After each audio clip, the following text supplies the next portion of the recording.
Bueno, vamos a poner esto.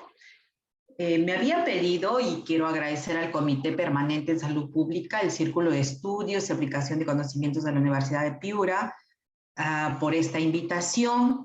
Sé que hay diferentes grupos dentro de la universidad y en concordancia con otras instituciones, lo cual es muy bueno, ¿no? Cuanto más nuestras redes se extiendan, eso permite aprender mucho más.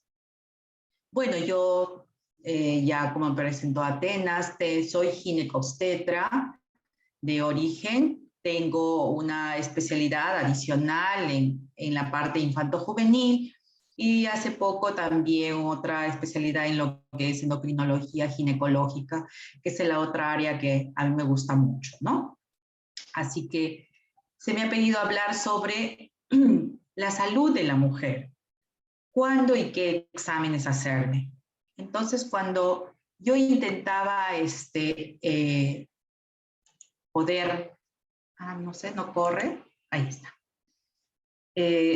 ver qué podíamos hablar en relación con la salud de la mujer, pensaba que primero teníamos que ver qué datos son sobresalientes y sobre eso poder enfatizar, porque de hecho no podemos abarcar todas las áreas que corresponden a la salud de la mujer, ¿no?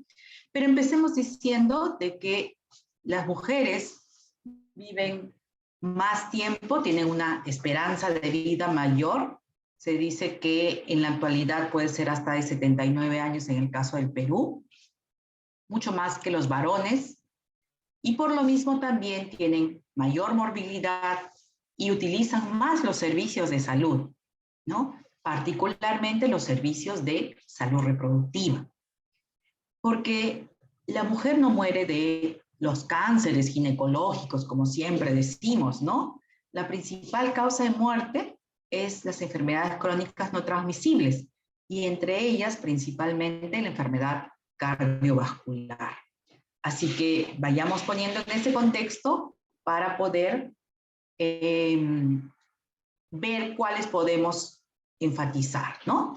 Si bien es cierto que el cáncer de cervix y el de mama son los que principalmente afectan a la mujer, hay también otros trastornos como la depresión, que incluye incluso el suicidio, ¿no? Pero también tengamos en cuenta que más del 70% del personal que brinda servicios de salud está dentro del grupo femenino. Y las mujeres también son las que más se afectan con VIH. Pero ni qué decir de los problemas relacionados con el embarazo, parto y puerperio. Diariamente, 830 mujeres fallecen en el mundo, obviamente, ¿no? Por causas relacionadas con la atención del parto. Y finalmente, 1 de cada 3 mujeres sufren de agresión físico-sexual en algún momento de su vida. Entonces, decía que teníamos que tratar de clasificar, en todo caso, la salud de la mujer en 3 grupos, ¿no? Hablemos de la parte después de la menarquia y todo lo que corresponde a la salud reproductiva. Luego hablaremos sobre los problemas relacionados con el embarazo y el parto. Y finalmente, para dedicarlo un tiempo a la menopausia y las enfermedades crónicas no transmisibles, ¿no? Yo no he preguntado cuánto tiempo dispongo, pero intentemos, si ustedes me dicen que debo cortar, no hay ningún problema, para no cansarles mucho, ¿no? Empecemos entonces con la pubertad. La pubertad es ese proceso de cambios que ocurren tanto físicos como emocionales y que en las niñas es mucho más temprano que en los varones, ¿no? Alrededor de los 8 años y medio aproximadamente. Y termina alrededor de los 15 y 17, a diferencia de los varones. Termina cuando el cuerpo ha alcanzado el tamaño y peso de un adulto aproximadamente y se ha incorporado, completado la capacidad reproductiva, que es lo que marca, ¿no?, el periodo de la pubertad. De hecho, es importante saber que este es un proceso que toma aproximadamente 2 años ¿no? En el que el primer elemento es de los caracteres sexuales secundarios, es la aparición del botón mamario o telarquía también, como se llama, que en promedio, esta es una mediana, perdón, no es promedio, sino es mediana, es 9 años, punto 8, ¿no? Posteriormente sigue el crecimiento del vello pubiano, que se coincide también con una aceleración en el crecimiento para que en promedio a los 12 años, 12.8, podemos tener la primera menstruación. Conforme pasa el tiempo, alcanzamos el desarrollo completo de la mama hasta los 14 años. De hecho, el vello pubiano no siempre es una característica muy específica, porque tiene mucho componente genético también, de acuerdo a la raza, va a haber presencia de vello más abundante o menos abundante, ¿no? Así que el promedio, entonces, de la enzima de la menarquia está en 12 años aproximadamente. Pero de hecho, para que ocurran todos estos procesos, tiene que haber un mecanismo fisiológico, tiene que haber una activación hormonal, ¿no? Esa activación hormonal se inicia en el hipotálamo, ¿no? Con la producción del factor liberador de gonadotrofinas, que actúa en la hipófisis anterior para liberar estas gonadotrofinas, las cuales son la hormona folículo estimulante y la hormona luteinizante, que a su vez van a actuar en los ovarios para que estos comiencen a producir el estradiol, en primer lugar, que es la hormona que aumenta la sensibilidad de los folículos a la misma hormona, a la hormona folículo estimulante, lo que a su vez produce el crecimiento de los folículos y mayor producción de estradiol.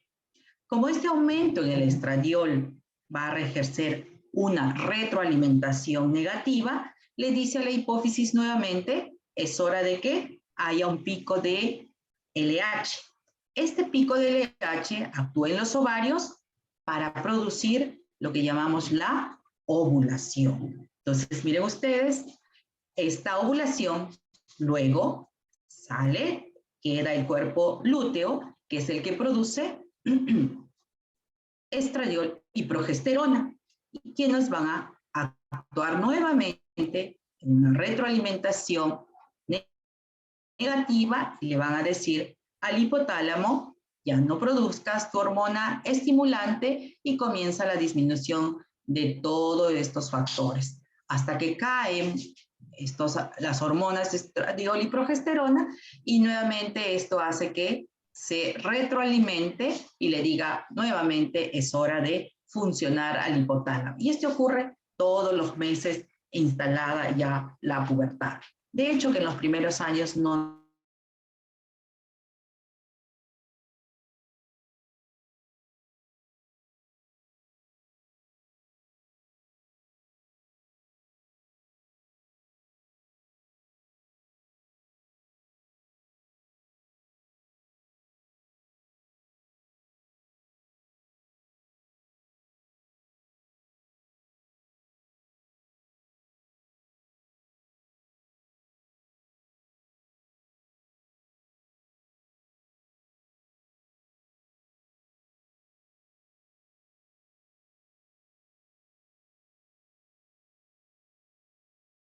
Chicos, la doctora creo que está teniendo algunos problemas con su conexión, pero vamos a esperar que vuelva a entrar nada más. Esperamos unos momentos para que vuelva a ingresar. Parece que está teniendo problemas con su conexión.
Disculpen, parece que hubo un problema en la conexión. Estoy No se preocupe, yo doctora. cerca de playa y creo que se fue la conexión. ¿Me escuchan ahora? Sí, sí, se la escucha muy bien, doctora, no se Ok. preocupe. Voy a nuevamente a ver a compartir la pantalla para...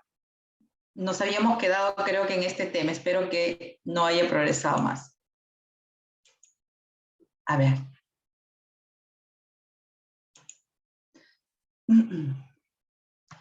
Les decía que mientras todo eso ocurre en el sistema hormonal, a nivel endometrial, hay en la etapa de menstruación, luego la etapa proliferativa, luego la etapa de descamativa o de la etapa progesterónica, ¿no? Todo para hacer que se prepare este organismo ante un posible embarazo que no se va a dar. Pero veamos que la menarquia ha ido variando en el tiempo, ¿no? Y ustedes van a ver, miren, este es 1830 a 1930, ha ido progresivamente disminuyendo en el siglo anterior. Se dice que a partir de los años 70 para adelante ya ha encontrado una estabilidad, tanto lo pueden ver ustedes acá, tanto en Europa como en Estados Unidos. Sin embargo, en la práctica yo sigo viendo niñas que presentan menarquia a los 9 años, por ejemplo, ¿no?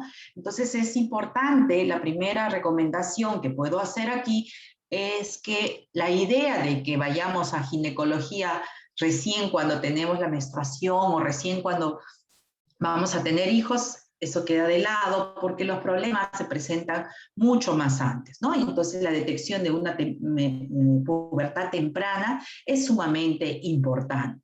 Y eso se hace a través del examen físico, no necesariamente de una la prueba de laboratorio, ¿no? Porque hoy vemos que hay otro problema que es en toda la población, pero principalmente está afectando a nuestra población infantil. ¿Cuál es? El de la obesidad y el sobrepeso. Y miren ustedes, en este gráfico pueden ver Estados Unidos, donde es uno de los sitios donde la obesidad se ha incrementado enormemente. Miren, a medida que aumenta la obesidad, esta línea azul, vamos a ver que la edad de la presentación de la menarquia, perdón, se va a ver disminuida, ¿no? Voy a poner acá el puntero láser para no. Entonces vamos a ver, igual ocurre también, ¿no? En Europa, a medida que ellos tienen menos, obviamente, casos de obesidad que en Estados Unidos, pero igual la tendencia de la edad de la menarquia tiene muchísima relación, ¿no? Entonces, la primera recomendación es que desde muy temprano debemos evaluar a nuestros niños porque ello permite detectar problemas a tiempo, porque la obesidad no es solo un problema que va a adelantar los caracteres sexuales secundarios, sino más bien otras consecuencias que podemos tener para el futuro. Entonces, la edad de la menarquia, si bien sabemos, ha disminuido mucho, básicamente es por la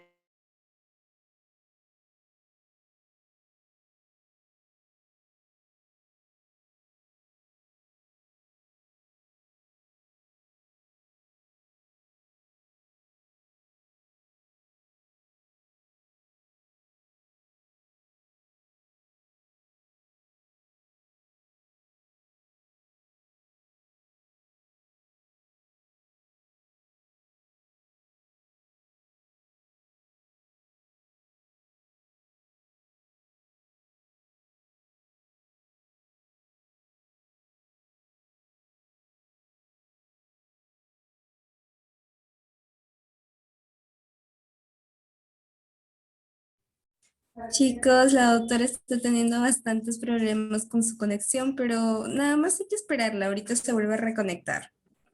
Muchas gracias a todos por quedarse todavía durante la ponencia.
Y ahora sí creo que la doctora ya volvió, así que ya podría continuar, doctora, no hay problema.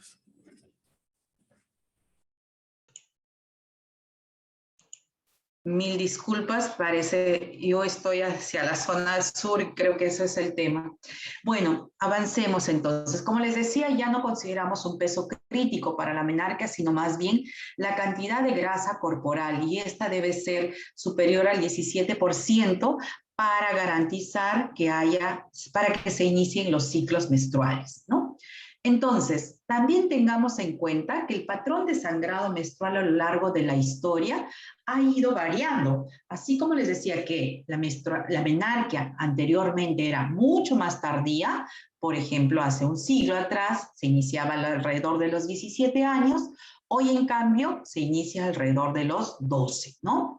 Las mujeres tenían en promedio 6 hijos y por largos periodos de lactancia. Hoy en promedio tienen aproximadamente 2 hijos y los periodos de lactancia son mucho más cortos, ¿no? Igualmente, la menopausia se iniciaba generalmente a los 40 años, hoy es mucho más tardío, vamos a ver que es a partir de los 45, 48, y eso hace que podamos decir que la cantidad o el patrón de sangrado menstrual ha variado enormemente. Miren ustedes, 160 ciclos menstruales, decíamos, tenía una mujer en promedio en aquella hace un siglo, y lo que llevaba a una pérdida de 5.5 litros aproximadamente. Hoy, una mujer en promedio tiene 400 ciclos menstruales, lo que le lleva a perder más o menos 17 litros de sangre a lo largo de su vida reproductiva. Entonces, es cierto que este patrón va a marcar entonces algunos problemas que pueden tener si no son detectados a tiempo. Por eso es que hoy consideramos que la menstruación... ¿Están viendo ustedes mi pantalla? Sí, Sí, doctora, sí ¿no? se ve. Ok, Sí, perfecto. doctora. Muchas gracias y disculpen. Hoy la menstruación está considerada como un signo vital. Así como decimos frecuencia cardíaca, frecuencia respiratoria, la menstruación nos da una idea de lo saludable que puede ser una mujer.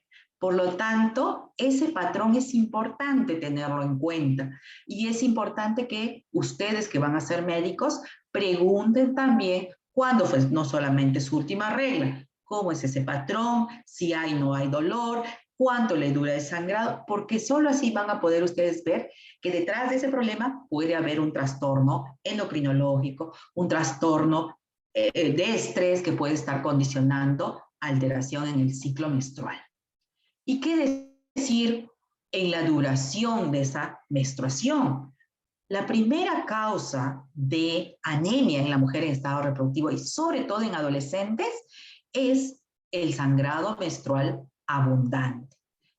¿Cómo determinar que es abundante una menstruación? Hay otro problema, porque de hecho no todos usan una copa menstrual como para saber que esta copa se llena más frecuente. Entonces, de alguna forma, la FIGO ha determinado que sí, el sangrado menstrual interfiere en la calidad de vida, ya sea física, social o emocionalmente, entonces es necesario que evaluemos qué es lo que está ocurriendo, ¿no?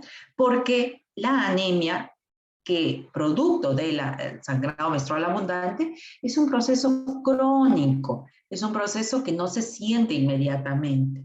Por eso que hay muchas mujeres que llegan al embarazo con anemia crónica de larga data de evolución, ¿no?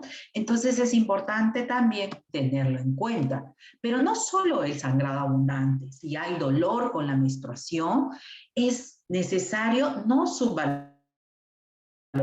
Al contrario, es necesario decir, bueno, aquí está ocurriendo algo que es necesario que podamos ver qué le ocurre a esta joven.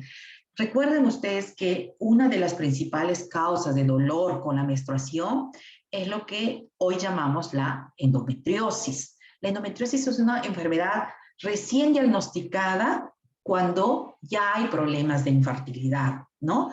¿Por qué? Porque no le hemos dado el valor durante la adolescencia, porque acá siempre nos dicen, ay, sí, pues es así, ¿no? Cuando tienes tus menstruaciones, hay dolor, pero tómate esto y te va a pasar. Cuando la idea no es solamente tomar el analgésico, sino evaluar qué es lo que está pasando para que no tenga repercusión en la vida futura. Muy bien, entonces terminando esta etapa de la adolescencia, de la pubertad, de la menarquia, entramos a otro problema muy serio, ¿cuál es el embarazo en adolescentes? Fíjense que el embarazo en adolescentes ha transcurrido casi más de 20 años y las cifras no logran disminuirse considerablemente. Y esto es un grave problema de salud pública porque un embarazo en adolescente no solamente tiene repercusión biológica, médica, de salud, sino tiene una gran repercusión económica y socialmente hablando, ¿no? ¿Por qué? Porque se truncan obviamente todas las posibilidades de desarrollo de esta joven, de su siguiente futuro generacional y que se puede perpetuar hasta 2 o 3 generaciones más, ¿no? Recuerden que casi siempre una madre adolescente ha tenido su madre también en las mismas condiciones. Entonces lo que se busca es que revertir esta situación. Y ustedes como estudiantes de medicina también tienen en sus manos el poder orientar tempranamente a este grupo poblacional, porque las estrategias son totalmente conocidas. Se han visto de muchísimos años qué es lo que funciona. Y dos cosas importantes. Educación sexual en el colegio, en la casa, desde temprano. Y dos, anticoncepción. Solo en esa forma podemos disminuir. Y aquí no se trata de ocultar el sol con un dedo cuando se dice, no, pero ¿qué vamos a enseñar anticoncepción a los jóvenes? No, justamente se les enseña para que no tengan estas consecuencias, ¿no? Pero la educación sexual no es solamente anticoncepción, es obviamente también autoestima, autovaloración, conocimiento de las habilidades de uno mismo, cómo enfrentar las dificultades. Y una de esas dificultades es enfrentar, obviamente, cómo enfrentar responsablemente la sexualidad, ¿no? Por eso que hoy sabemos que la mejor estrategia para disminuir el embarazo en adolescentes, de hecho, que es la anticoncepción. Pero esa anticoncepción que sea bien aconsejada por parte de los profesionales de la salud.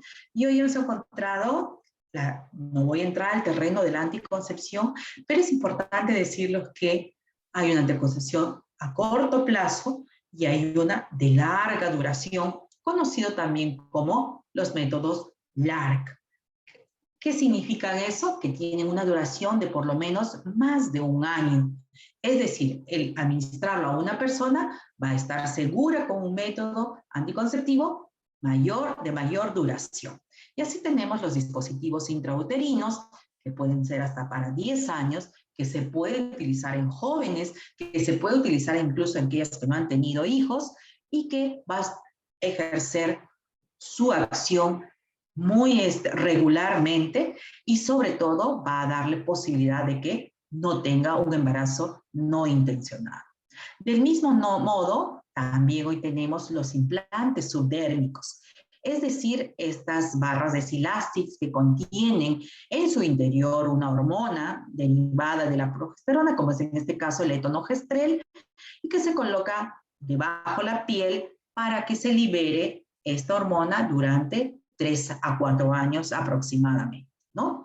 Entonces, estas alternativas son las más recomendadas en la población adolescente. Lamentablemente, y ustedes van a ver, nuestra población, y esta es en población, miren, población adolescente unidas desde 1991 hasta la fecha. Miren cómo ha ido creciendo, ¿no? Los métodos tradicionales siguen siendo muy fuertes en nuestra población adolescente, y tal vez son los métodos que más fallas puedan tener, ¿no? Y miren, en el año 2019 comenzaron a aparecer ya estos métodos que decíamos, los implantes, como una alternativa para estas adolescentes, sobre todo en aquellas adolescentes que ya han tenido un bebé y que están en los centros hospitalarios y que antes de salir, de darles el alta, salgan con un método anticonceptivo. Es lo que llamamos la anticoncepción post-evento obstétrico, ¿no? Ya comenzaba a tener cifras, pero esta pandemia ha venido a cambiarlo todo, porque recuerden que se cerraron muchos de los servicios, mucho más los de anticoncepción, de planificación familiar, y entonces hoy no tenemos una disminución, no tengo el dato de actualmente de lo que significa después del año 2020 y en la actualidad, como sí lo vamos a ver, el de mortalidad materna, ¿no?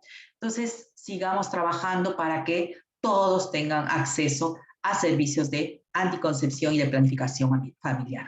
Porque de lo contrario, esto es lo que ocurre, ¿no? La mortalidad materna es digamos, el indicador más fidedigno de igualdad, de equidad y de acceso a servicios de salud. Miren ustedes, esto es desde el año 2000 hasta una proyección de lo que va a ser este año 2021. El Perú ha ido trabajando, haciendo enormes esfuerzos, todo el personal, y había logrado disminuir mucho la tasa de mortalidad materna. Lamentablemente, el año pasado, fíjense ustedes, víctima de esta pandemia también y del cierre de los servicios, esa disminución se ha visto sumamente alterada y al contrario, hemos retrocedido casi más de 10 a 15 años en las cifras en lo que nos encontramos. El año pasado han sido 439 muertes, que no es lo mismo que tasa de mortalidad, ¿no? Sino este es el número total de muertes. Y se calcula que para este año vamos a llegar a 600 y más, o sea, cosas que lo teníamos en el año 2000 aproximadamente, ¿no? Es por esta situación y es que por eso tenemos que trabajar muchísimo y volver a implementar todas las estrategias que han sido exitosas para revertir esta cifra. Pero lo primero, controlar la pandemia de COVID-19.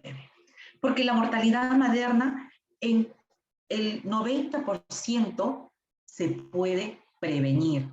Porque aquí hay que pensar no solamente en la mamá, sino también en el futuro bebé. ¿Y cuáles son esas acciones para disminuir la mortalidad materna? Vamos a tratar de, miren ustedes, el acceso oportuno a la atención médica especializada en los establecimientos que cuenten con los recursos para resolver la emergencia. Porque recuerden ustedes que una gestación puede ir lo más tranquila, pero en cualquier momento se puede transformar en una emergencia. Entonces, la accesibilidad a los servicios es sumamente importante. Pero no solamente, sino que este servicio cuente con los recursos necesarios, llámese especialistas, llámese recursos de banco de sangre, llámese cirugías, para poder resolver la emergencia, ¿no? Porque aquí va a ser muy importante detectar de manera oportuna los signos de alarma en el embarazo. Eso es importantísimo que lo sepan ustedes como jóvenes para que puedan orientar también a las gestantes. La pérdida de líquido, el sangrado vaginal, fiebre, disminución en los movimientos fetales, etcétera, son elementos que tenemos que orientar a nuestras pacientes para que busquen rápidamente ayuda. Y como les decía, después de un embarazo o parto, usar un anticonceptivo, inmediatamente salir con un método seguro va a disminuir muchísimo la mortalidad materna. Pero también es importante que sepamos controlar antes esos factores de riesgo. Si yo tengo una paciente, por ejemplo, con hipertensión arterial o tengo una paciente que tiene un problema de coagulación, tengo que controlar primero todos esos factores para recomendarle que se embarace. Eso es lo ideal, ¿no? Para que no tenga estos problemas que se van a presentar. Y de hecho, el control prenatal adecuado y constante va a ser necesario en todas estas etapas. Muy bien, entonces, dentro de este tema de la salud materna, ¿qué exámenes son necesarios pedir? En los controles prenatales hay exámenes que son sumamente básicos, ¿no? ¿Y por qué se pide? Como ya lo hemos visto, pediremos un hemograma porque hay que ver cómo está ese nivel de hemoglobina con el que está empezando esta gestante su embarazo, porque durante este tiempo va a tener un mayor requerimiento por parte del bebé, por parte de ella, y por lo tanto, si las reservas no han sido adecuadas, esto va a ir depletándose cada vez más y vamos a terminar con mayor anemia al término del embarazo, por ejemplo. En segundo lugar, pedimos lo que es una bioquímica sanguínea. Hay que ver que la glucosa esté normal, que la función renal esté normal, y se pide por eso una evaluación de un examen de orina simple, un valor de creatinina también, para poder evaluar estas funciones. Al mismo tiempo, también es importante detectar que no haya enfermedades infecciosas de por medio que pongan en riesgo, y por eso pediremos, por ejemplo, un examen de BDRL o para determinar sífilis, por ejemplo, que es una de las enfermedades congénitas y de tipo infecciosa que pueden afectar muchísimo al recién nacido. Otra es la prueba de VIH, no solamente para determinar la necesidad de un tratamiento temprano para esta madre y su bebé con el tratamiento antirretroviral, sino también para determinar la vía de parto que va a requerir. De hecho, la ecografía hoy se ha transformado en nuestro estetoscopio que antes teníamos, ¿no? Porque es la que nos permite evaluar mucho mejor cómo va a ir esta gestación. Entonces, estos son más o menos todos los exámenes que podríamos estar pidiendo durante la etapa prenatal, en la etapa reproductiva y la etapa prenatal. Pasemos ahora a ver el cáncer ginecológico. De hecho, el cáncer de mama y el cáncer de cervix son los dos cánceres que afectan mucho más a la mujer. Pero también tenemos el cáncer de ovario, que es muy, muy agresivo, el cáncer de endometrio en etapas más tardías, el cáncer de la vulva y de la vagina.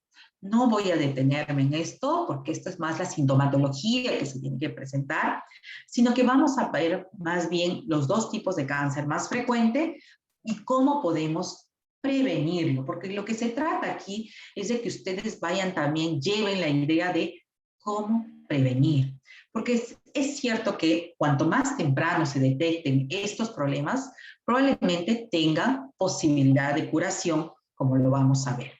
¿Y cuáles son los consejos para prevenir el cáncer de mama y tal vez para prevenir muchas de las enfermedades que hoy nos aquejan? La actividad física, el ejercicio continuo, una alimentación nutricional que tenga todos los componentes, evitar el uso de sustancias, llámese alcohol o tabaco, ¿no? Porque son las que más deterioran nuestra salud y mayor riesgo que nos ponen.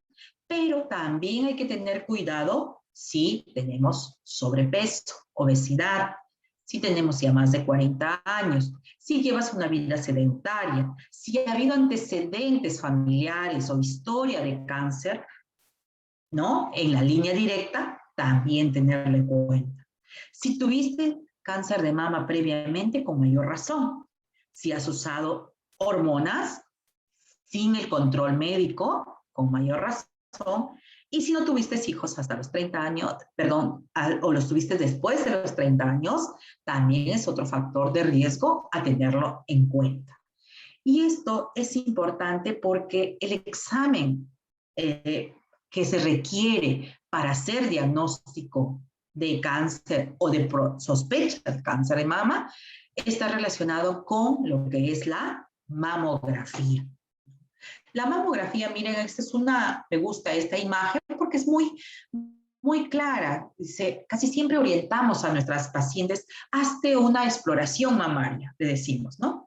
Pero la exploración mamaria puede determinar tumoraciones que van más de 2 centímetros. Para quien no conoce la mama, no siempre va a encontrarse algo diferente, a no ser que sea de mayor tamaño, ¿no? En cambio, un médico lo puede encontrar cuando esta está mucho más pequeña porque tiene, obviamente, experiencia en la evaluación. Pero una mamografía encuentra incluso tumoraciones de menos de 1 centímetro, ¿no? Entonces, por eso es que decimos, no esperes tocártelo, hazte una mamografía. ¿Y a partir de qué edad se recomienda hacer la mamografía? A partir de los 40 años, puede ser cada 2 años, y en muchos de los casos requiere el otro examen complementario, que es la ecografía, ¿no?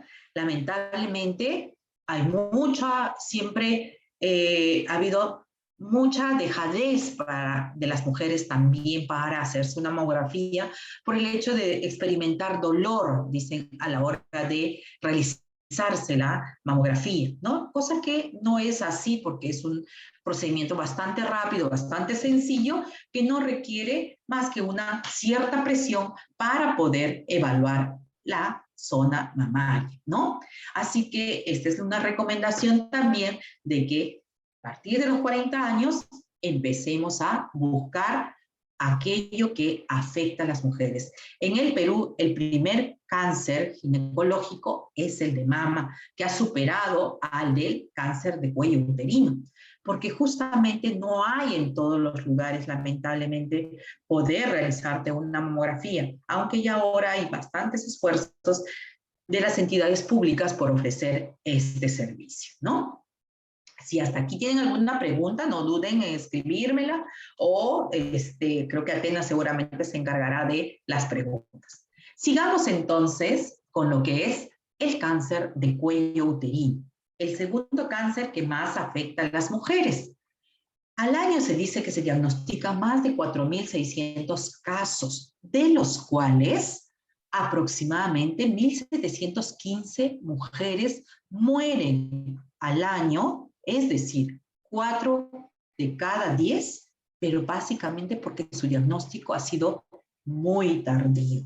Es una pena inmensa que a estas alturas todavía haya mujeres en las que no se realiza un Papa Nicolau, en las que no se hace un procedimiento y puedan llegar a un diagnóstico tardío, ¿no? Y hemos comprobado que la principal en más del 90% de casos de cáncer de cuello uterino, el responsable es un virus, una enfermedad de transmisión sexual producida por el papiloma virus. Es decir, entonces hay una infección de transmisión sexual que podemos evitarla. Y si esta se produce, podemos controlarla, ¿no? ¿Cómo es que se puede prevenir entonces? Hoy sabemos que al ser una infección, podemos tener una vacuna contra papiloma virus. Lo ideal es ponerla antes del inicio de la actividad sexual. Sin embargo, aquella mujer que también ya ha iniciado actividad sexual puede vacunarse, como lo vamos a ver más adelante.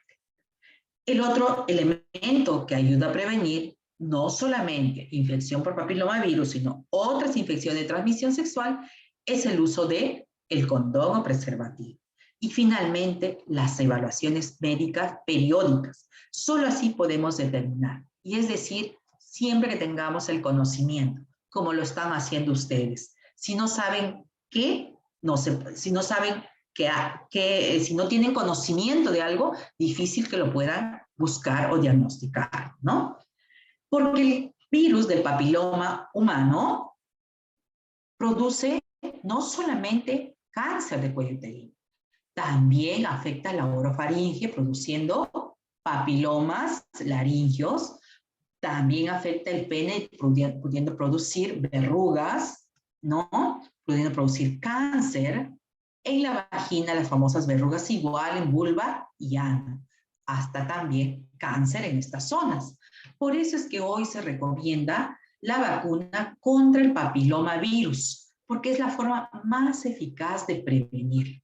¿A partir de qué edad se aplica la vacuna del papiloma? A partir de los 9 años hasta los 45. Y dependiendo de la edad que tenga la paciente, en algunas se requerirán 2 dosis y en las mayores de 15 años deben ser 3 dosis para tener un resultado. Miren ustedes el gran ejemplo de Australia. Australia fue uno de los países que empezó mucho más temprano, les hablo del año 2007 aproximadamente, que inicia la aplicación de la vacuna en la población escolar.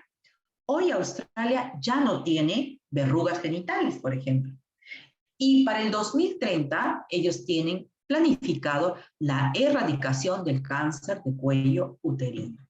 Es que este trabajo requiere eso, decisión política para implementar estrategias que tengan buenos resultados, que tengan sobre todo impacto a largo plazo. Y la vacunación es una de ellas. Si no, miremos cómo estamos ahora con COVID-19, ¿verdad? Entonces, sigamos con esto siempre para pasar a lo que es los otros exámenes. Ya estamos hablando entonces de la prevención primaria, que es a través de la vacunación, el uso de condones, la educación, etcétera, ¿no? Y ya pasamos a la prevención secundaria, es decir, aquellos exámenes que nos van a servir para detectar tempranamente el cáncer de cuello uterino.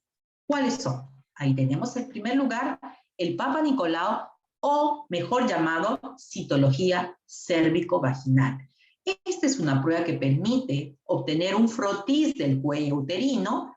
Ese frotis lo voy a extender, lo voy a teñir y voy a mirar qué alteraciones tienen estas células del cuello uterino y de la vagina también. Por eso se llama citología cérvico-vaginal. Me van a mostrar características del núcleo, características de la tinción, me van a decir si tiene células que se parecen mucho a las que altera el papiloma virus, ¿no? Los coilocitos que decimos. Entonces, esta es una prueba que sirve para tamizaje. ¿Qué significa tamizaje? Para detección a grandes masas, ¿no? Porque es bastante sensible, pero no es específico, tiene baja especificidad. ¿Cuándo debe realizarse? En el Perú, las guías recomiendan que se inicie a partir de los 25 años y debe ser repetido cada 2 años. Eso dice la guía. Pero siempre hay contradicciones. Algunos dicen que iniciada la actividad sexual al año ya debe estar iniciándose la búsqueda. De hecho, debemos seguir siempre, si encontramos nosotros que ha empezado la actividad sexual y vemos que hay verrugas, que hay estas lesiones, de hecho que debemos pedir que una evaluación, un Papa Nicolau, porque podemos estar presentando lesiones precancerígenas, que se llaman. Recuerden que para que se transforme en un cáncer, desde una infección vaginal, han pasado 10 o 15 años. Por lo tanto, tenemos un tiempo muy grande para detectarlo y para dar tratamiento, ¿no? Entonces, esto es lo que yo les pongo acá, es la guía del Ministerio de Salud. Y esa es la que debo enseñarles a ustedes. Cada caso es único e independiente y, por lo tanto, la evaluación o la decisión que tome el médico va a estar basado en los hallazgos que puede hacer en cada caso, cada uno de ellos. Porque hoy tenemos también la prueba molecular del virus del papiloma humano. Es decir, ya no solo voy a ver la célula, sino más bien voy a utilizar el material genético del virus para determinar si este es un virus de alto o bajo riesgo para desarrollar cáncer, ¿no? De eso se trata la prueba molecular. Por lo tanto, esta sí es muy específica de infección por papiloma. Y en el Perú se recomienda que se debe iniciar a partir de los 30 años y se debe repetir cada 5 años. Es decir, es mucho más específica, ¿no? Y con eso podemos tener garantía de que cada 5 años podemos hacernos esta prueba. Se recomienda que se pueden hacer ambas pruebas y así vamos a tener mejor cubierta a una mujer. Porque el otro examen que también se hace es la visión directa del cuello uterino a través de un aparato que magnifica la imagen, como es el colposcopio, ¿no? No me voy a detener aquí porque son los 2 exámenes que ustedes necesitan saber. Y esta es la estrategia que ha lanzado hace poco la Organización Mundial de la Salud. Justamente basada en la experiencia que les decía de Australia, la OMS ha lanzado estrategia que se llama la del 90-70-90. ¿Y en qué se basa esto? La estrategia dice que se debe vacunar a las niñas antes de cumplir los 15 años. Se debe detectar el 70% de las mujeres examinadas mediante una prueba de alta precisión. ¿Cuáles son? La prueba molecular, por ejemplo, o la prueba del Papa Nicolau, antes de los 35 y 45 años, ¿no? Y finalmente, tratar al 90% de las mujeres diagnosticadas con cáncer de cuello uterino, tratarlas precozmente, hacer las cirugías, hacer el tratamiento para que tengan mayor posibilidad de sobrevivencia a este cáncer. Entonces, como ustedes ven, esta estrategia es sumamente importante, pero aquí se requiere obviamente la participación de todos. El Estado, la población, la industria farmacéutica, el ministerio, en fin, todas estas instituciones poniendo el hombro para que se pueda lograr. Nosotros todavía estamos bastante lejos, ¿no?, de eso. Pensar que si 90% de nuestras niñas ojalá se vacunarían, no es así. Y aquí también les hago el llamado a muchas de las chicas y chicos, porque hoy la vacunación también es para los varones. Solo así podemos evitar que haya la transmisión. Y recuerden que esta vacuna se puede aplicar hasta los 45 años. Entonces, ¿cómo podemos mejorar? Cada uno de nosotros debería también propender a vacunarse, porque recuerden que esta estrategia ha ido recién implementándose en el país a partir del año 2015 para adelante, ¿no? Entonces, hay una necesidad de un trabajo a nivel de todos los sectores. Y ustedes como jóvenes también es importante que den ese ejemplo y que también reciban la vacunación contra papilomavirus. Pasemos entonces a la última etapa, que es la menopausia. Pero antes déjenme prender la luz porque creo que se me ha ido, está un poco oscuro. ¿Me dan un segundo, por favor? Sí, doctora, no se preocupe. Ya está, ahora sí creo. Ok. Entonces, entramos a esa etapa llamada climaterio o menopausia, ¿no? Cuando hablamos de menopausia es importante que ustedes sepan que es el cese de los periodos menstruales. Únicamente se acabó de la menstruación. Pero ¿cuánto tiempo debe pasar de que ha habido la última menstruación? Por lo menos un año, ¿no? Para decir, ya me llegó la menopausia, ¿no? Y que no haya otra causa patológica o fisiológica evidente, porque puede tener una enfermedad endocrina y que me hace suspender la regla y no por eso es una menopausia, ¿no?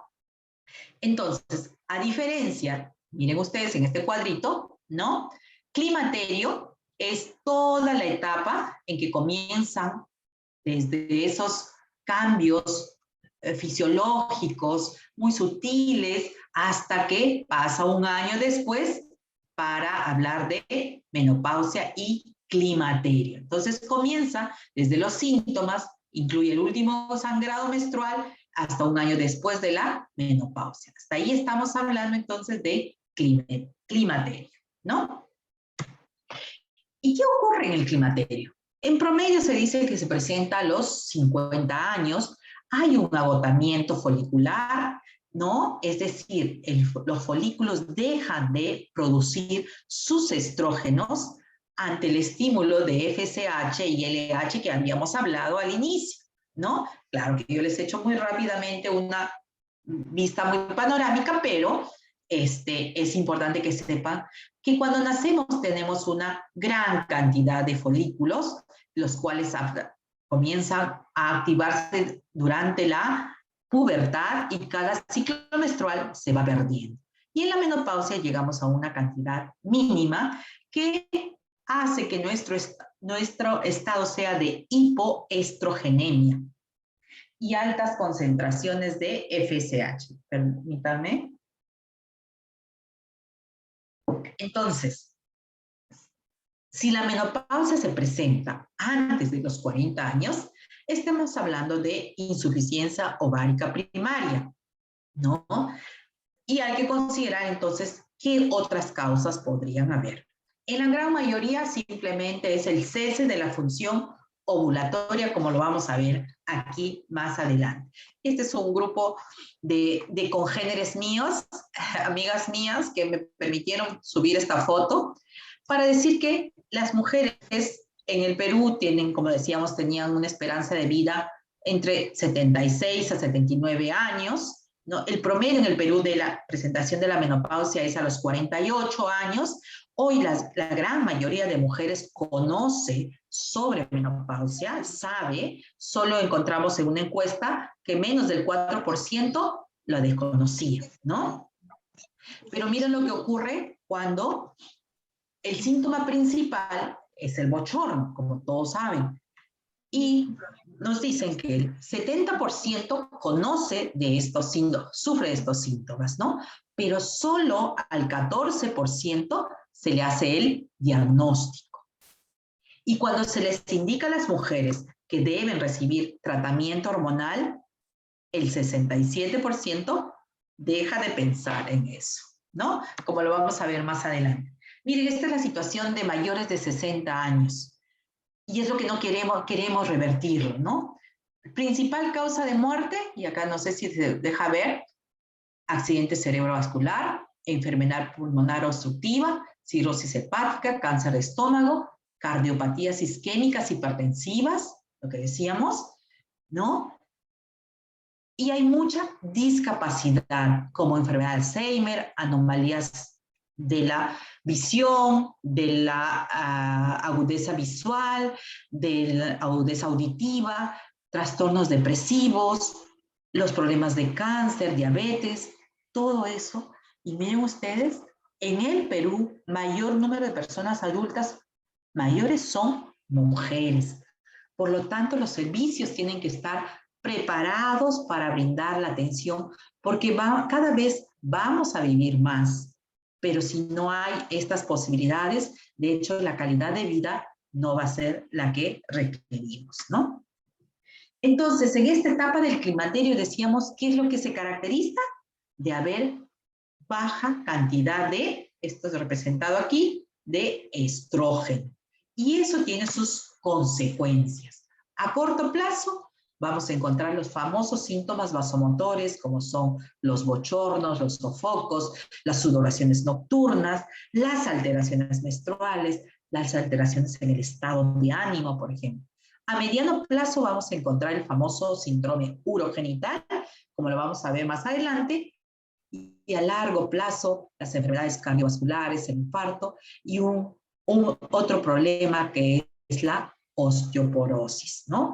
Veamos entonces qué exámenes podemos solicitar en esta etapa, ¿no? Casi siempre cuando uno a esta edad nos consultan las mujeres, el principal molestia dice, doctora, no puedo dormir en la noche, me despierto porque el calor, me vienen unos bochornos, me vienen sofocos, ¿no? Y esto varía muchísimo porque el termostato que tenemos ha ido, se va siendo afectado por esa disminución en los niveles de estrógeno. Todavía la fisiopatología no es tan bien conocida, hay muchas teorías, pero es la principal indicación para recibir tratamiento hormonal. Entonces, no podemos dejar de o subvalorar este síntoma que es muy frecuente en las mujeres. Pero otras veces las mujeres no llegan porque tienen sofocos, sino más bien porque les cambia el estado de ánimo, porque de pronto, doctora, tengo ganas de llorar o tengo ganas de reírme, ¿no? Estos cambios en el humor también son propios de esas alteraciones hormonales y hay que prestarles toda la atención, porque a mediano plazo, como les decía, las enfermedades como el infarto, la angina de pecho, va a ir cada vez presentándose más en las mujeres a medida que va acercándose o pasando la posmenopausia. A tal punto que le decía que la principal causa de muerte en la mujer es por enfermedad cardiovascular. Porque al mismo tiempo las mujeres tendemos a engordar más, a tener obesidad, a hipertensión, y todo eso suma a nuestros, ¿no? A nuestros riesgos de que ya tenemos la posibilidad de tener una enfermedad cardiovascular. El otro problema a largo plazo, perdón, antes de pasar entonces aquí y hablar de los exámenes que podemos tener, va a ser necesario entonces tomar una presión arterial periódicamente, ver el peso en que se encuentra esta paciente, control de su bioquímica sanguínea, cómo está su glucosa, su colesterol, sus triglicéridos, cómo está, qué vida tiene, si es una vida sedentaria, si no realiza actividad física. Otras enfermedades adicionales van a ser necesarias entonces evaluar en esta edad para disminuir esos factores y para sobre todo darle una mejor calidad de vida a esta mujer. Porque el otro problema que se va a ir presentando conforme avanza la etapa o la edad va a ser el de la osteoporosis posmenopáusica. Una enfermedad tal vez subestimada, subvalorada y que cada vez afecta a más de 200 millones de personas y que, como dice acá, entre el 30 y el 50% de mujeres posmenopáusicas serán afectadas por esta enfermedad. Y que no ha sido muy bien explorada y que tiene una altísima repercusión en los servicios de salud, en la postración que puede padecer una mujer cuando sufre una caída, se fractura y va a llevarle a una discapacidad permanente y después a ciertas complicaciones y finalmente a la muerte. ¿Qué es lo que ocurre? La falta de estrógenos hace que se disminuya mucho, miren ustedes, la densidad de masa ósea y nuestros huesos se van volviendo porosos, con mayores orificios, y eso hace que a la larga se fracture la columna vertebral, se fracture el fémur, se fracturen algunos huesos adicionales, ¿no? Con lo que ello implica cirugías, postración, hospitalización, etcétera, ¿no? Entonces, es importante tener en cuenta este elemento para poderle brindar ayuda a estas pacientes. ¿Y cómo se hace el diagnóstico de osteoporosis? Obviamente a través de la densitometría ósea. ¿Qué es lo que nos evalúa la densitometría ósea? Decíamos que hay un aumento en la resorción ósea y una reducción en la densidad mineral ósea. Entonces, el diagnóstico se hace a través de una comparación, ¿no? Se compara, obviamente, a lo largo de toda la vida y vamos encontrando determinadas curvas para poder decir si nuestra columna, nuestro fémur, en qué nivel de resorción se encuentra, ¿no? Y así tenemos unas tablas donde nos puede indicar si estamos en riesgo por tener una osteopenia, o sea, disminución, o una osteoporosis cuando esta enfermedad ha avanzado muchísimo más. Y ustedes lo pueden ver aquí. A lo largo de nuestra vida, de hecho, vamos adquiriendo masa ósea y esa luego va disminuyendo, ¿no? Hasta que llega la menopausia y se acelera mucho más esa disminución. Y tenemos los riesgos de fracturas de tobillos, de columna, de húmero, de cadera, entre otras cosas. De hecho que van a haber también otros órganos afectados, como la piel, como el estado emocional, en fin, una serie de factores que no me voy a detener aquí para centrarme en lo que es el síndrome urogenital de la menopausia. Recuerden ustedes que durante la etapa de estimulación hormonal, la vagina es uno de esos órganos tan blancos, de esos órganos blancos de la acción hormonal. Y miren este epitelio tan bonito que tiene células basales, células intermedias y células superficiales, ¿no? ¿Por qué? Porque estas células superficiales son las que producen el glucógeno, ¿no? Son las que se van van exfoliándose y van naciendo otras, ¿no? Sirven para dar el pH a la vagina, esa acidez que tiene la vagina, ¿no? Y sobre todo que nos va a ayudar a tener la lubricación en esa zona. Pero ¿qué ocurre cuando cesa la función hormonal? Miren cómo todo nuestro aparato genital se va a ver alterado. Va a haber una disminución en el tamaño, tanto de la vagina, como del útero, como de los ovarios, y al mismo tiempo ese epitelio también de lo que era muy irrigado, muy vascularizado, grueso, se va adelgazando con escasos vasos sanguíneos, lo que va a traer síntomas de sequedad vaginal, dolor con la actividad sexual, vulvovaginitis, infecciones en esta zona, ardor, dolor, dificultad para la micción, sangrado genital y finalmente infecciones del tracto urinario. Por eso que se requiere hablar de este tema, porque estas mujeres también en esta edad pueden verse afectadas, no querer tener un embarazo, y hay necesidad de hablar de anticoncepción y hablar del tema de la deficiencia hormonal. Porque es un tema, como les decía, donde el 50% de los médicos no lo aborda. Cuando van al médico, el médico internista le dice, señora, ¿cuándo fue su control de presión arterial o de glucosa? Pero no le dice, señora, ¿y sus reglas ya se fueron? ¿Tiene alguna molestia? ¿No será bueno que pase con el ginecólogo? Solo 14% de mujeres que comentan sus síntomas reciben el diagnóstico. Porque a las mujeres también les da vergüenza hablar. Doctor, no puedo tener actividad sexual porque tengo sequedad en la vagina, porque me duele el tener. No lo hablan con el médico, sienten mucha vergüenza. Pero al mismo tiempo que sienten vergüenza, también hay un rechazo al tratamiento hormonal, porque obviamente ha habido también investigaciones, algunas cerradas y otras no, que han hecho que las mujeres y sobre todo los médicos tengamos cierta dificultad para prescribir hormonas de reemplazo durante la menopausia. Tanto así que miren ustedes, la Academia Americana de Ginecobstetricia en su comité emitió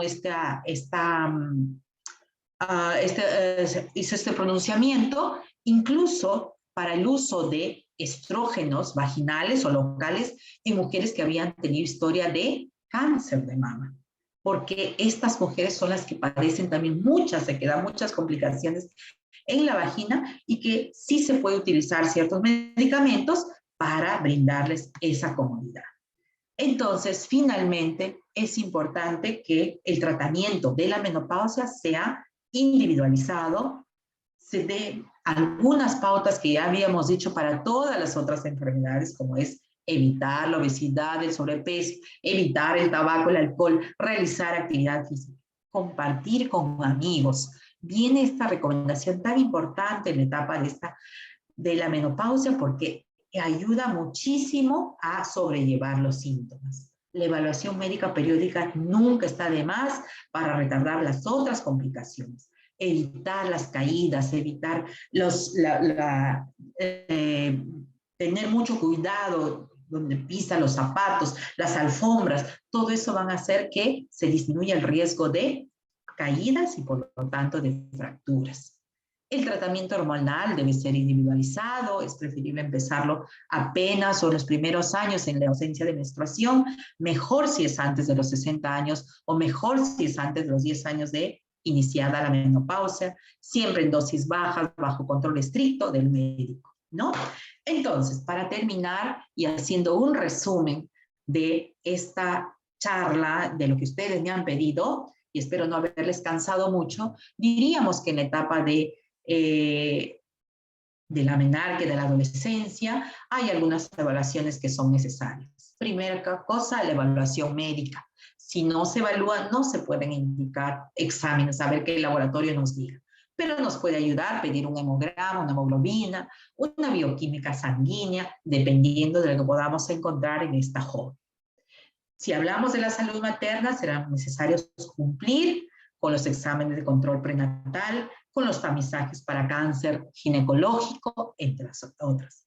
Y si llegamos a la menopausia, los exámenes de riesgo cardiovascular, la densitometría ósea, van a ser algunos de los elementos, además de mamografía, de ecografías y de todo eso, de Papa Nicolau, de prueba molecular, van a ser necesarias en estas etapas. Entonces, quiero agradecerles mucho su atención.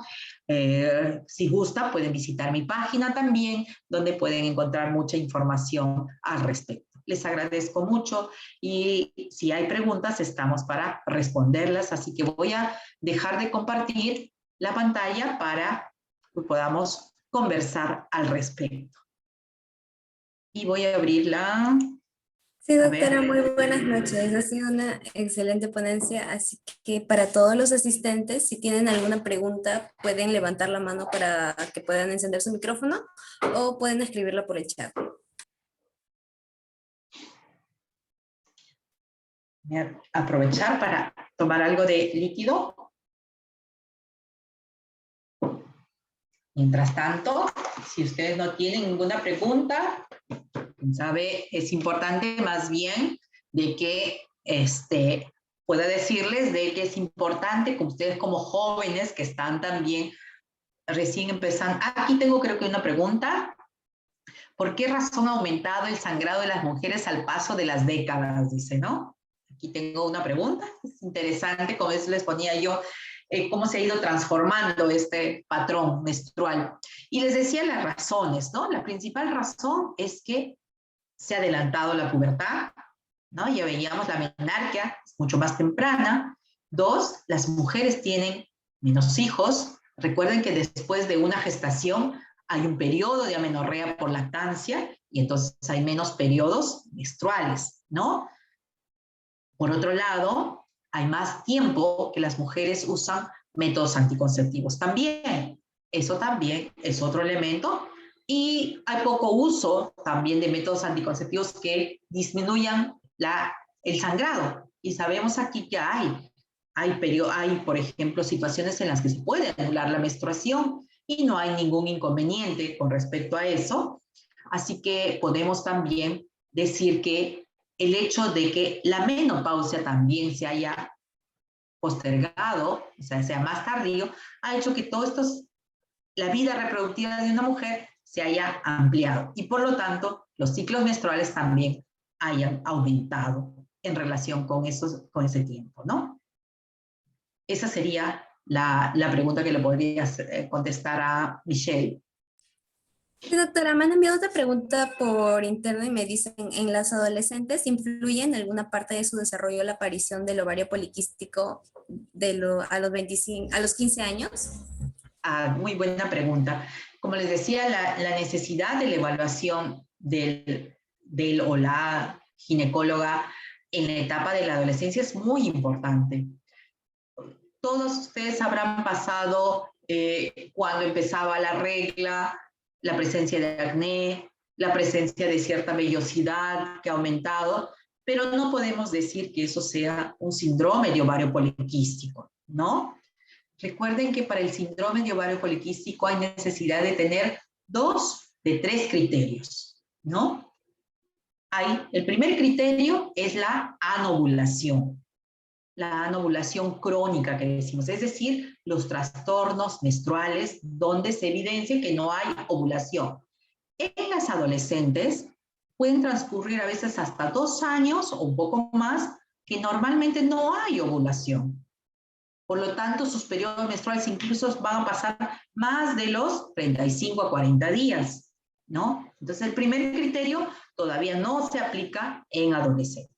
El segundo criterio es el hiperandrogenismo, ya sea clínico o por laboratorio. Cuando digo hiperandrogenismo, me estoy refiriendo a presencia de vellosidad incrementada en zonas androgénicas, ¿no? El bozo, el pecho, las extremidades, la presencia de acné, la presencia de, por ejemplo, pérdida del cabello en zonas alopecias, o sea, en grados extremos, ¿no? Cosa que al principio y que puede ser que no haya esos síntomas, pero sí en el laboratorio. En el laboratorio, ¿qué decimos? Aumento de hormonas masculinas, llámese testosterona, dihidroepiandrosterona sulfato, ¿no?, que podemos encontrar.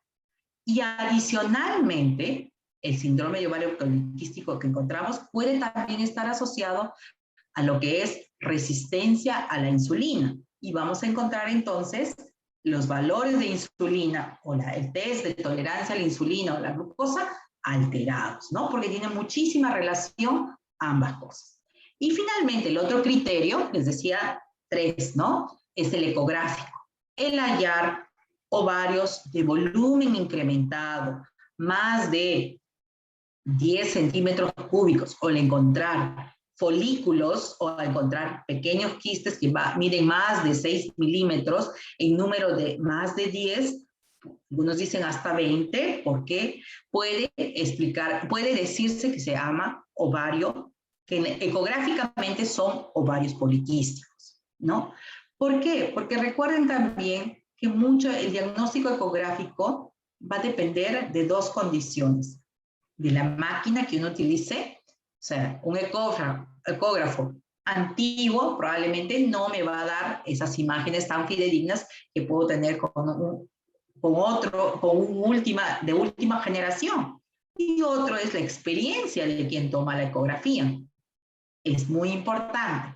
Entonces, en adolescentes, el diagnóstico ecográfico no se considera. ¿Por qué? Porque recuerden que muchas de las adolescentes todavía no tienen actividad sexual, por lo tanto no podemos hacer una ecografía transvaginal, sino una ecografía pélvica. Y la ecografía pélvica no da la resolución que puede tener la transvaginal, ¿verdad? Entonces, el diagnóstico de ovario poliquístico en adolescentes se hace con 2 criterios que pueden ser el clínico o el de laboratorio, y sobre todo los trastornos menstruales. Pero ojo, es importante la evaluación para determinar si esto requiere tratamiento o no. Ahí vienen las consideraciones. ¿Ok? No sé si me he dejado entender con este tema. Doctora, con respecto a esa pregunta también, la misma persona me ha escrito y pregunta si el uso de anticonceptivos a veces cuando mandan el tratamiento para síndrome de ovario poliquístico se mandan anticonceptivos, pregunta si usarlos a los 15 años afecta en algo al desarrollo del adolescente. Ok, muy buena pregunta. Es importante saber que los anticonceptivos tienen muchos efectos no anticonceptivos, ¿no? Se utilizan con otros fines. ¿Y por qué? Es importante también saberlo, que un anticonceptivo puede ser lo que llamamos un anticonceptivo monofásico o bifásico, combinado o de solo una hormona. Hoy tenemos, porque saben ustedes que el anticonceptivo tiene un componente estrogénico, ¿no? Un estrógeno y una progesterona. Lo que a lo largo de estos años, el estrógeno sigue siendo el mismo, etinil, estradiol. Todos los anticonceptivos van a dar. En lo que se ha avanzado y se ha investigado mucho es en el progestágeno. Y entonces hemos ido cambiando progestágenos que tienen menos efectos secundarios, y hoy tenemos píldoras de solo progestágeno. Así como tenemos implantes de solo progestágeno, tenemos inyectables de solo progestágeno, ¿no? También tenemos píldoras igual. Entonces, cuando utilizamos un anticonceptivo, lo estamos utilizando por 2 razones. Uno, para regular el ciclo menstrual, ¿no? Que va a ser cada 28 días. Y 2, por el efecto que puede tener el progestágeno.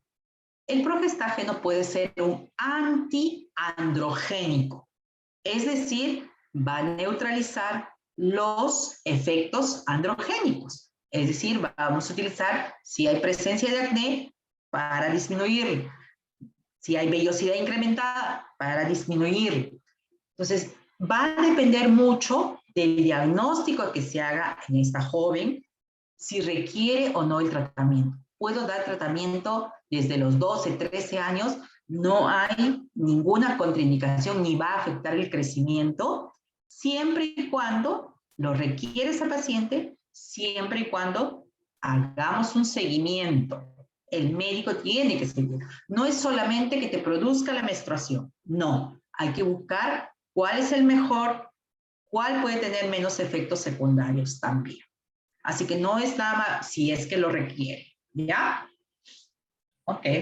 Bien. También hay otra pregunta que dice si durante la menopausia las mujeres pueden tener un efecto contrario en cuanto a subir de peso, que en vez de que eso suceda, estén más tendentes a bajar de peso. Ah, ah, bueno, en realidad, ojalá pudiéramos mantenernos más bien con un peso saludable, pero de presentarse disminución de peso, habría que buscar qué otras razones hay, ¿no? Por decir, o no estamos con una dieta lo suficientemente balanceada, porque recuerden cuando hablamos de dieta no es solamente para bajar de peso, también una dieta que tenga la suficiente nivel de calorías, nivel de proteínas adecuadas para que mantenga un peso saludable. Pero también es posible que esta paciente haga actividad física, ¿no? Y si hace actividad física, puede requerir aumentar ese régimen, ya sea calórico. Si no es así, y estando en la menopausia y adelgaza, como le decía, hay que buscar otros trastornos también endocrinos, ¿no? Que expliquen ese adelgazamiento. Sin embargo, la contextura, el metabolismo de algunas pacientes se va a mantener durante también la menopausia. O sea, al contrario, creo que un peso mínimo es mucho más saludable que tener un peso máximo, ¿no? Sí. Bien, doctora, también preguntan si una niña de 10 años se colocó la vacuna en contra del VPH y ya ha Ajá. pasado 9 meses, ¿se puede colocar la segunda dosis o debe empezar de nuevo? No, sí se puede colocar. O sea, lo ideal es de que sea a los 6 meses, ¿no? Dada la edad, porque en menores de 15 solo aplicamos 2 dosis. Pero está dentro todavía del año, así que se puede colocar su vacuna, más bien sin demora. Sí. Doctora, también preguntan o sea, si una paciente se ha colocado la vacuna contra el VPH ya completando las 2 dosis, pero quiere colocarse un refuerzo, ¿eso es posible o solamente son las dosis que ya se han indicado? Si ya han pasado años, menciona. A ver, tal vez habría que decirle que anteriormente, como en todo, hay evolución de las vacunas, ¿no? Anteriormente se utilizaba, por ejemplo, la primera vacuna para PVH que salió era para 2 tipos de papilomavirus, ¿no? El 16 y el 18. Luego aparecieron ahorita la tetravalente que decimos, ¿no? O sea, para 4 tipos de papiloma. 16, 18, 31 y 35, me parece.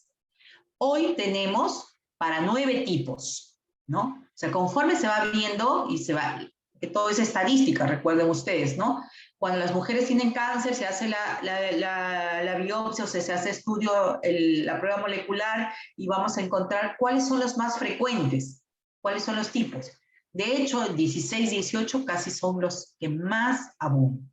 Pero vamos encontrando otros y por eso que el espectro de protección va ampliándose.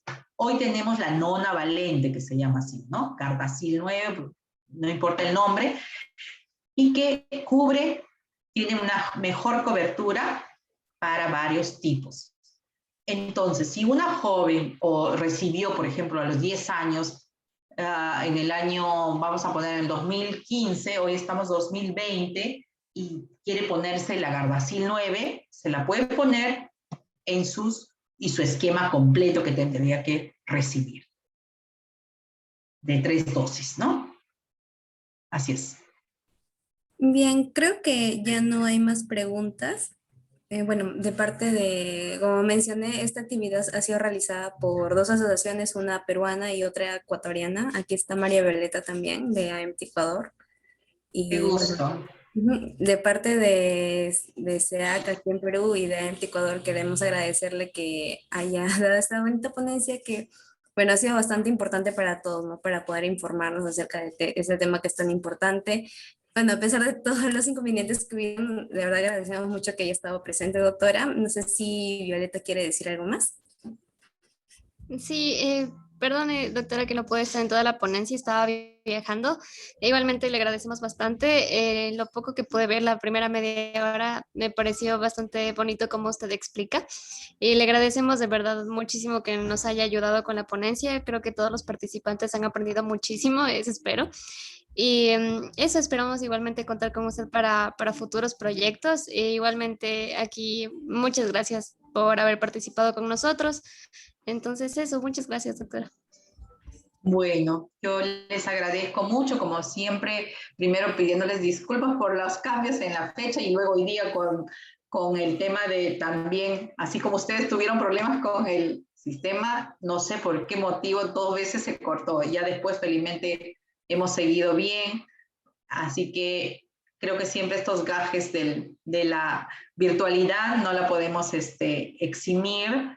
Les agradezco mucho la invitación, espero que les ayude en algo la ponencia y bueno, estamos a la disposición para cuando ustedes requieran algún tema. Me alegro mucho esta sinergia que tienen entre dos países, eso es muy bonito, les felicito. Nada mejor que una colaboración entre nacionalidades, porque el conocimiento no tiene ahora límites geográficos, perdón, y por lo tanto, así que muchísimas gracias, felicitaciones y sigan adelante cumpliendo todos sus sueños, logrando todas sus metas. Muchas gracias. Doctora, más bien queríamos tomar una fotito con los participantes y con usted para que quede de recuerdo. Así que, chicos, si pueden ir prendiendo sus cámaras, por favor. Aquí también está presente el oficial local de mi comité, así que Gerson va a tomar la foto. Pero esperemos unos minutitos para que vayan prendiendo sus cámaras.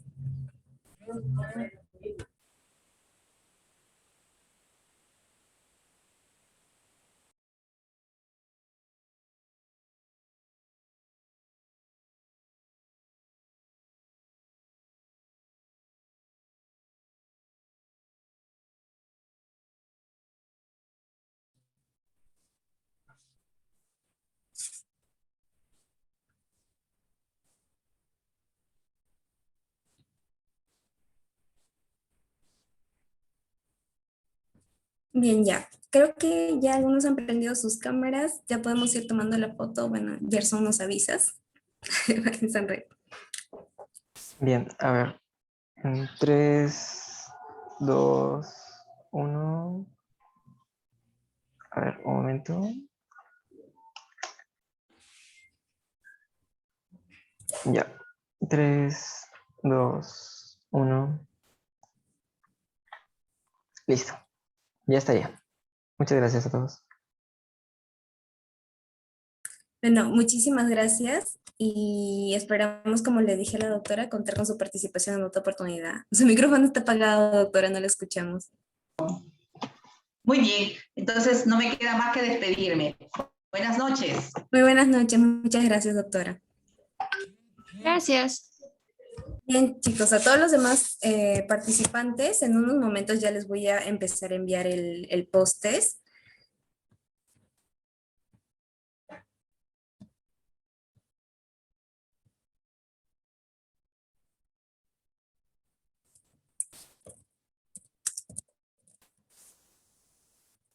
Ya, si es que hay algún problema en cuanto al acceso, me avisan para volver a enviar el link, por favor. Y bueno, eso sería todo, ¿no? Bueno, vamos a dar 10 minutos para que puedan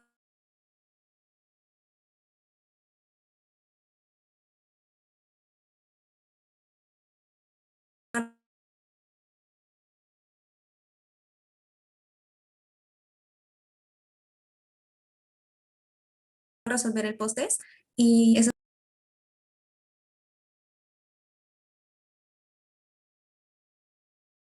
Bueno, creo que se me cortó, pero y estaba diciendo que vamos a dar 10 minutos para que puedan resolver el post-test y eso sería todo. Muchas gracias por su asistencia.